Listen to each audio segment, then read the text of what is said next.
এখন ভালো কাজ করার আগে আপনাকে 4টে কাজ জেনে নিতে হবে, 4টে জিনিস, তাছাড়া আপনার ভালো কাজ টিকবে না। ভালো কাজ করার আগে 4টে জিনিস আপনাকে জেনে নিতে হবে। 1 তাওহীদ, 2 শিরক, 3 বেদাত, 4 ওই ভালো কাজটা হযরত মুহাম্মদ সাল্লাল্লাহু আলাইহি ওয়াসাল্লাম থেকে প্রমাণিত হয়েছে কিনা। এই 4টে জিনিস আপনাকে মাথায় রেখে দিতে হবে।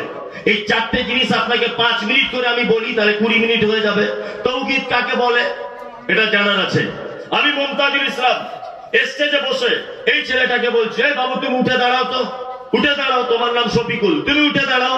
আচ্ছা বলুন তো দেখি, শফিকুলকে নাম করে বলছি তুমি উঠে দাঁড়াও, দ্বিতীয় যদি ওর পাশ থেকে কেউ একজন ওঠে, তাহলে এটা ভুল হবে না ঠিক হবে? ভুল হবে, তাই তো? এর নাম হচ্ছে তাওহীদ, যেখানে আল্লাহ ছাড়া দ্বিতীয় কোনো পক্ষ আসবে না, এর নাম হচ্ছে তাওহীদ। দ্বিতীয় কোনো পক্ষ আসবে? আসবে না। কে বলছে আসবে না? হ্যাঁ, কত পাওয়ারফুল লোক রয়েছে পৃথিবীতে, চোখে দেখতে পান না? হ্যাঁ, হুজুর বক্তব্য রাখছে, বক্তব্য শুনবেন হুজুরের তাওহীদের বিপক্ষে, হুজুর বক্তব্য রাখতে রাখতে, ও ভাইরা আমার, মায়েরা আমার, বোনেরা আমার, কান খুলে শুনে রেখে দাও। বলছি ঘটনা কি ঘটেছে? বলছে আমাদের মুরিদ যখন মারা যাবে তখন কবরে শুইয়ে দেওয়া হবে, আর মুনকির নাকির ফেরেশতা আসার আগে আমাদের হুজুর আগে থেকেই কবরে বসে থাকবে, মুরিদের পক্ষে হয়ে ফেরেশতাদের সাথে মোকাবেলা করবে। বলছে না রে, তো কি আল্লাহু আকবার, আরে হুজুরই তো কিয়ামতের মাঠে নৌকা চালাবে, ও কার সুপারিশ করবে? হ্যাঁ, হুজুরই তো কিয়ামতের মাঠে নৌকা চালাতে ব্যস্ত থাকবে, ও কি করবে? এই হচ্ছে বক্তব্য। জি, এই দেখুন কিছুদিন আগে সোশ্যাল মিডিয়াতে একজন বলছে যে আমাদের নামে দরুদ না পড়লে নামাজ হবে না। কেউ কেউ বলছে আমার জলসায় যে না আসবে সে কাফের। আবার কেউ কেউ বলছে আল্লাহর নবী আমাকে বলে গেছে যে আমি তামিম সিদ্দিকী, আমার কাছে যতক্ষণ না মানুষ না আসবে ততক্ষণ তার জান্নাত যাওয়া যাবে না। নবী আজ থেকে ১,৫০০ বছর আগে গত হয়ে গেছেন, কবে বললো যে তামিম সিদ্দিকী তোমার কাছে না আসলে মানুষ সব জাহান্নাম চলে যাবে? এগুলো একদম টাটকা গাঁজাখুরি কথা, এছাড়া আর কিছু নয়, একদম গাঁজাখুরি। ইবাদত শুধুমাত্র কার করতে হবে? আল্লাহ। তাওহীদের 3টে ভাগ, একটা হচ্ছে রুবুবিয়াত, উলুহিয়াত, আসমা ওয়াস সিফাত। এক হচ্ছে আল্লাহকে রব বলে মেনে নেওয়া, দ্বিতীয় কোনো পক্ষ থাকবে না।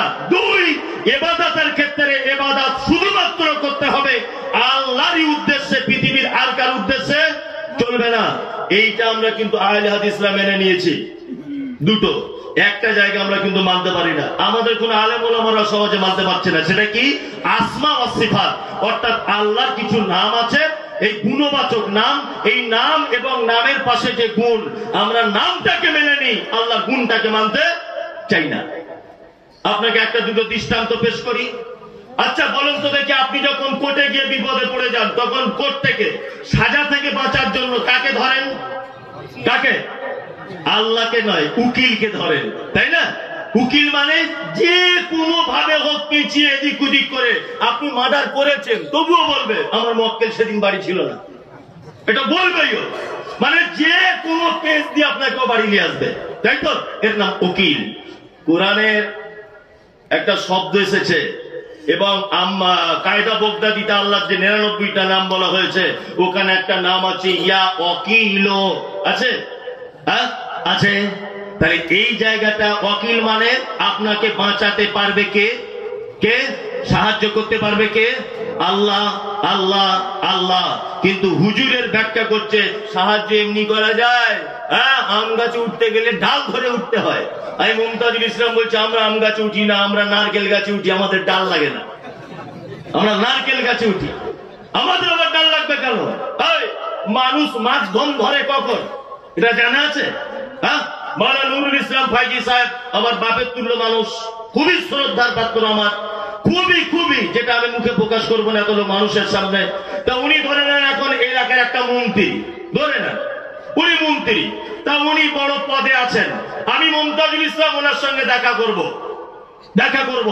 তা উনি আমাকে কোনোদিন চেনেন না, কোনোদিন চেনেন না। আচ্ছা বলুন তো, উনি একজন মন্ত্রী, আমি একজন পাবলিক, ডাইরেক্ট দেখা করতে পারবো? পারবো না তো, পারবো না। মাধ্যম লাগবে কার? না মৌলানা নাজির সাহেবের মাধ্যম লাগবে, যে হুজুর আপনি যদি একটু বলে দেন তাহলে খুব ভালো হবে, আমার সঙ্গে ওনার তো পরিচয় নেই, তাই তো? তাহলে মাধ্যম ধরতে হয় কখন? অপরিচিত মানুষ যদি আপনি হন তাহলে মাধ্যম ধরতে হয়, পরিচিত মানুষ হলে মাধ্যম ধরতে হয় না। আমি মৌলানা নুরুল ইসলাম ফাইজির সঙ্গে খুব সম্পর্ক ভালো, তখন কিন্তু আর মাঝখানে লোক লাগবে না। লাগবে? লাগবে না। এবার বলুন, আপনার নাম আব্দুল্লাহ, আপনার বাড়ি এলেম বাজারে, আল্লাহ আপনার মতো আব্দুল্লাহকে এলেম বাজারে সৃষ্টি করেছে, এটা আল্লাহ জানে কি জানে না? কথা বলুন। জানে। তা আল্লাহ যখন জানে আব্দুল্লাহকে তৈরি করেছি, তারপরে কেন মাঝখানে দালাল লাগবে? আরে অপরিচিত হলে দালাল লাগে। কি বলছি বুঝতে পারছেন না? অপরিচিত হলে দালাল লাগবে। মাধ্যম ধরতে হয় দ্বিতীয় আর একটা কারণে। কারণটা কি না, অনেক সময় দেখবেন নেতা মন্ত্রীরা একটু টাল বাহানা করে। সাবিনা ইয়াসমিন, তুমি সেই শাহপুরের ফটিকের বেটি? হ্যাঁ, ফটিকের বেটি। হ্যাঁ ঠিক আছে, তোমার চাকরি হয়ে যাবে, তবে মনে হচ্ছে এবছরে হবে না। তার মানে কিছু মাল খেতে চাইছে, ও একদম সব রেডি, মানে কিছু খেতে চাইছে আর কি, তাই না? তখন কি করতে হবে? তখন মৌলানা মনিরুল ইসলামের কাছে যেতে হবে, যে আপনার বাড়ি দেলোরা শাহপুর পাশাপাশি গ্রাম, আপনি একটু ওকালতি করে দেন, তাই তো?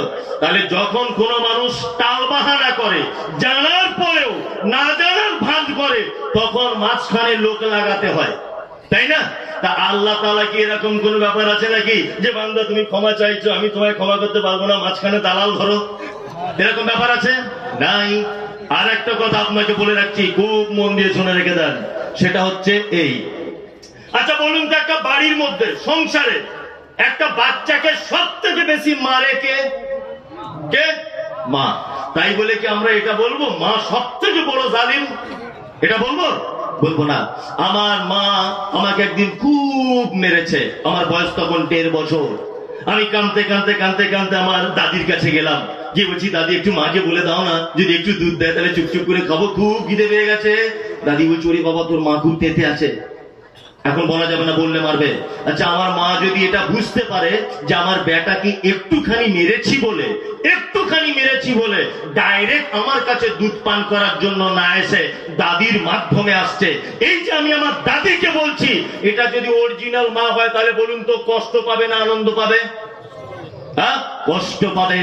মা এটাই বলবে, বেটা তোকে আমি তো মেরেছি, আমি তো তোর মা, তুই তো আমার কলিজা নিংড়ানো সন্তান। এটা বলবে কি বলবে না? বলবে। তাহলে বলুন, এরকম লক্ষ কোটি মায়ের ভালোবাসা যদি এক জায়গায় যদি করা হয়, আমার আল্লাহ তার থেকে একটা বান্দাকে বেশি ভালোবাসে কি বাসে না? বেশি ভালোবাসে। আল্লাহ কখনো আপনাকে ছোট একটা বিপদ দিয়ে দিয়েছে? আল্লাহ কখনো আপনাকে একটা মুসিবত দিয়েই দিয়েছে? মারাত্মক কোন রোগে আক্রান্ত হয়ে গেলেন, তাই বলে আপনি মাজারে চলে যাবেন, বাবার কাছে চলে যাবেন, ডাইরেক্ট আল্লাহর কাছে যাবেন না? হ্যাঁ, ঘুরিয়ে যেমন দাদির কাছে চাইলে মারে, মায়ের মাতৃত্ববোধের ঘাটতি দেখা দেয়, ঠিক তেমন আপনি যদি আল্লাহ আযাব দিয়েছে বলে রাগ করে যদি মাজারে চলে যান, আল্লাহ তার থেকে বেশি রাগান্বিত হবে কি হবে না? হবে। মানুষ কবে বুঝবে? হে পাগল গাছে ধরে। যত মাজার আছে সারা ভারতবর্ষে, প্রত্যেক মাজারে ঢোকার সময় দেখবেন দুই সাইডে ফকির বসে আছে থালা নিয়ে, আর হাই স্কুলে হেডমাস্টার মাজারে যে লোকটা মরে গেছে আজ থেকে 300 বছর আগে, তার কাছে চাইতে যাচ্ছে টাকা পয়সার খুব অভাব, দুটো দাও। এই বিয়াদব কথাকারে, ফকির বুঝতে পেরেছে মৃত মানুষের কাছে কিছু পাওয়া যায় না, ফকির বুঝতে পেরেছে মরা মানুষের কাছে টাকা পয়সা নেই, ওই জন্য জীবিত মানুষের কাছে থালা নিয়ে বসে আছে, আর এই স্কুলে হেডমাস্টার মরা মানুষের কাছে চাইতে যাচ্ছে। কি বলছি বুঝতে পারছেন না? এটা ফকির বুঝতে পেরেছে যে মরা মানুষের কাছে কিছু পাওয়া যায় না, ওই জন্য জীবিত মানুষের কাছে থালা নিয়ে বসে আছে। আরে এত বড় বদমাইশ, এ যাচ্ছে মরা মানুষের কাছে চাইতে। আল্লাহু আকবার। বলছে কি কেরামতি, সাংঘাতিক কেরামতি। লোক এসেছে তাবিজ, বলছে হুজুর একটা তাবিজ দেন, তাবিজ দিয়ে দিল।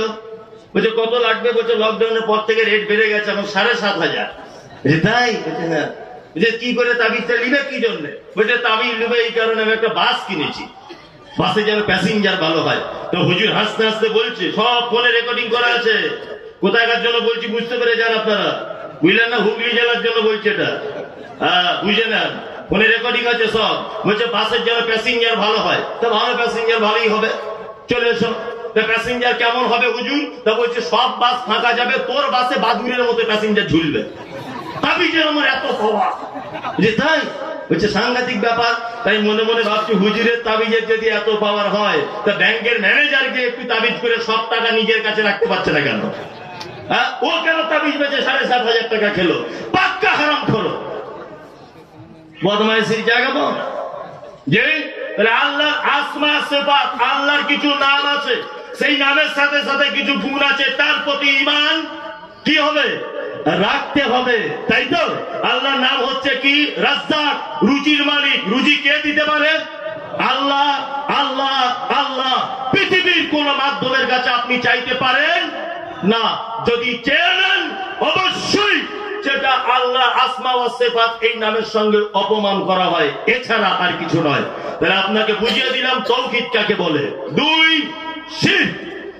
আমল করার আগে এগুলো জানতে হবে। শিরক, শিরক মানে আল্লাহর যে পাওয়ার আছে, আল্লাহর যে ক্ষমতা আছে, এই ক্ষমতা পৃথিবীর অন্য কারো আছে এটা মনে করা কি শিরক। আল্লাহর যে পাওয়ার আছে, আল্লাহর যে ক্ষমতা আছে, এই ক্ষমতা পৃথিবীর অন্য কারো আছে এটা মনে করা শিরক। রুজির মালিক আল্লাহ, সুস্থ অসুস্থ আল্লাহ, নিঃসন্তান আল্লাহ, বাচ্চা দিতে পারে, কারোর বাচ্চা হয় না আল্লাহ দিতে পারে, কেউ অসুস্থ সুস্থ আল্লাহ করে দিতে পারে, অর্থনৈতিক পরিস্থিতি খারাপ আল্লাহ আপনাকে দিতে পারে, সমস্ত ব্যাপারে ক্ষমতাবানকে আল্লাহ। পৃথিবীর কোন মানুষ ক্ষমতা রাখে না। নাম্বার 3, ইবাদত করার আগে আপনাকে জানতে হবে বেদাত। বেদাত কাকে বলে? এক মারাত্মক ভয়ঙ্কর। হুজুর আবার বেদাতকে দুটো ভাগে ভাগ করেছে, বলছে বেদাতে সাইয়্যা, বিদাতে হাসানা। আরে ভাই, পায়খানার আবার কোয়ালিটি ভাগ করা যায়? যেটা ধনী লোকের পায়খানা একটু সেন কম, সেন বেশি, রিক্সা চালকের খুব গন্ধ, এরকম ব্যাপার হয়? আল্লাহ নবী সাল্লাল্লাহু আলাইহি ওয়াসাল্লাম বলেছেন কুল্লু বিদাতিন যালালা, সমস্ত বেদাত হচ্ছে ভ্রষ্টতা, অকুল্লু যালালাতিন ফিন্নার, সমস্ত ভ্রষ্টতা ফি মানে মধ্যে, নার মানে আগুন, আগুনের মধ্যে। নবী বলছেন সবকিছুই বেদাত। বেদাত কাকে বলে এটা আপনাকে জেনে নিতে হবে। একজন হুজুর দেখবেন, আমি ইশারায় বলে দিচ্ছি, চাইনিজ কাটিং দাড়ি, লাল করা, ফতুয়া পাঞ্জাবি পরে থাকে, দেখেছেন? ফতুয়া যদি বলছেন আপনি গীবত করছেন, এই হুজুর গীবত কাকে বলে আপনার জানা নেই, জানা নেই। দায়িত্বপ্রাপ্ত মানুষ যদি ভুল করে তার প্রজাদের ব্যাপারে, অবশ্যই তার প্রজারা তাকে ধরিয়ে দিতে পারে, এটা গীবত নয়। উনি হচ্ছেন ধর্মীয় নেতা, জাতিকে অধঃপতনের তলদেশে নিয়ে যাচ্ছে। এই জন্য আমি মুমতাজুল ইসলাম সব জায়গাতে এদের ব্যাপারে বলে দিয়ে যাচ্ছি, এগুলো ঠিক এগুলো ভুল, অবশ্যই বলে দিতে হবে।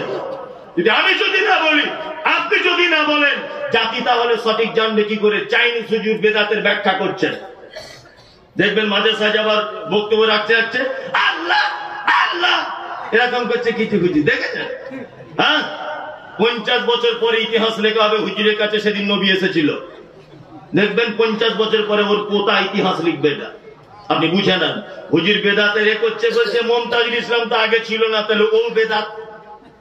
আগে মাইক ছিল না, ও বেদাত। এই গরু, তুমি জানো বেদাত কাকে বলে? তুমি জানো বেদাত কাকে বলে?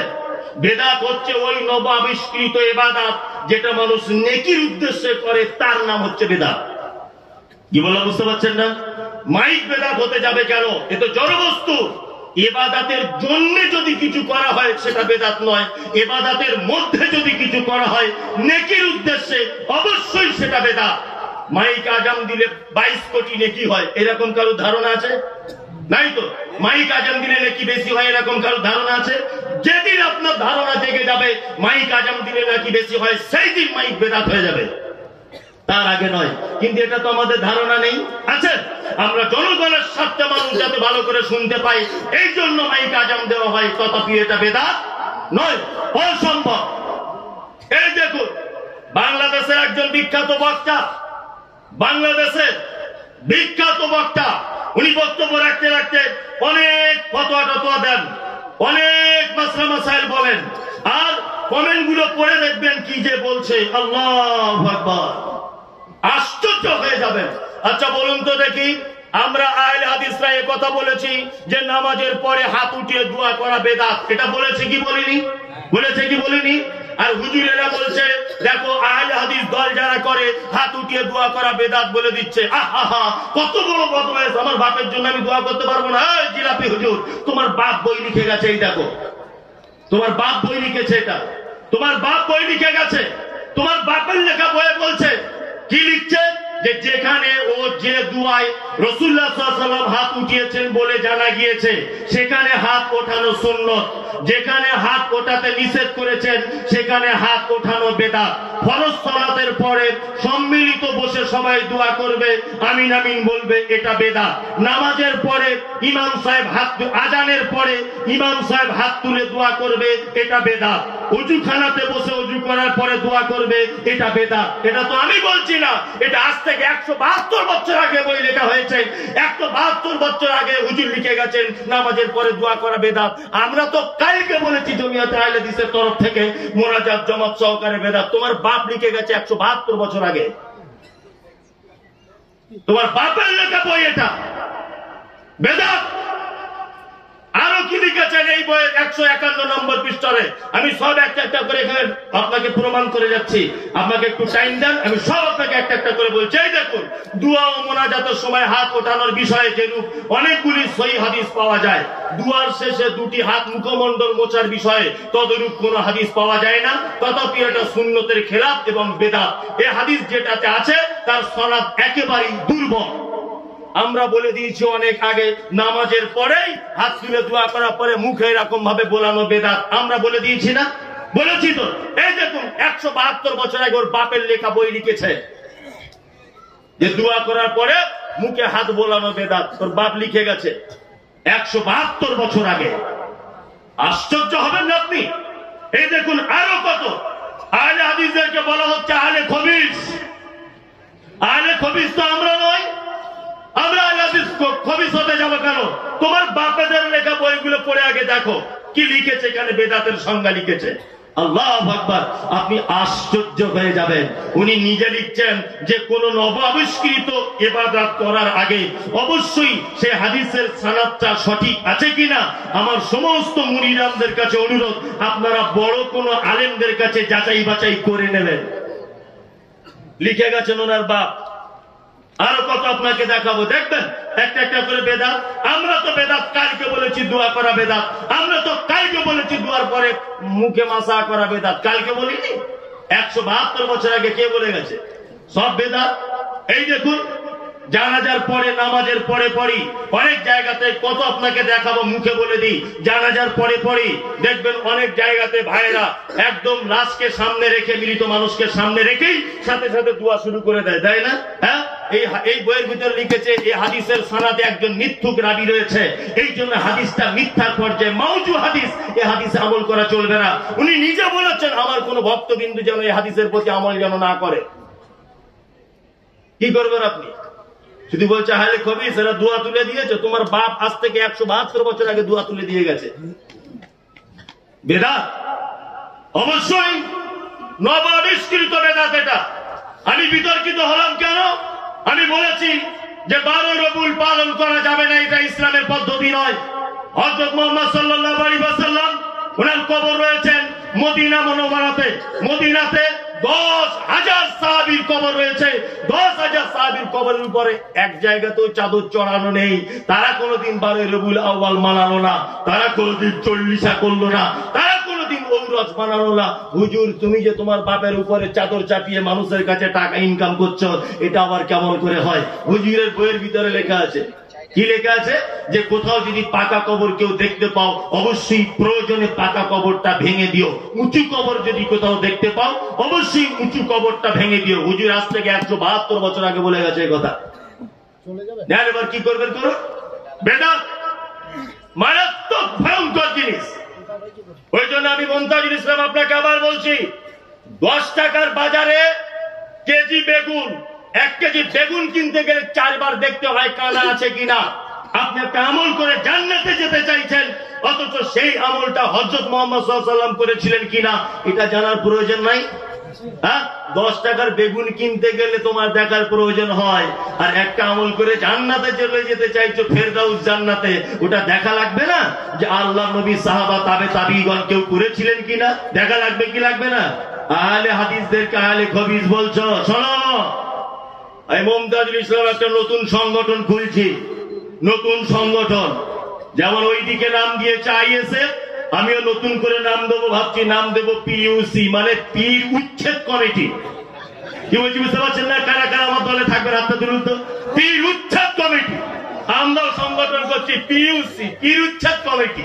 পীর থাকবে না, পীর ছাড়া বাংলা চলবে শুধুমাত্র হাদিস এবং কোরআন দিয়ে। ঠিক কিনা বলুন? হাদিস এবং কোরআন দিয়ে চলবে, আর কিছু দিয়ে চলবে না। বন্যামির জায়গা পাও না, হ্যাঁ, বেদাতের ব্যাখ্যা দিচ্ছ। মুমতাজুল ইসলাম আগে ছিল না, মাইক আগে ছিল না, এগুলো বদমাইশি ছাড়া আর কিছু না।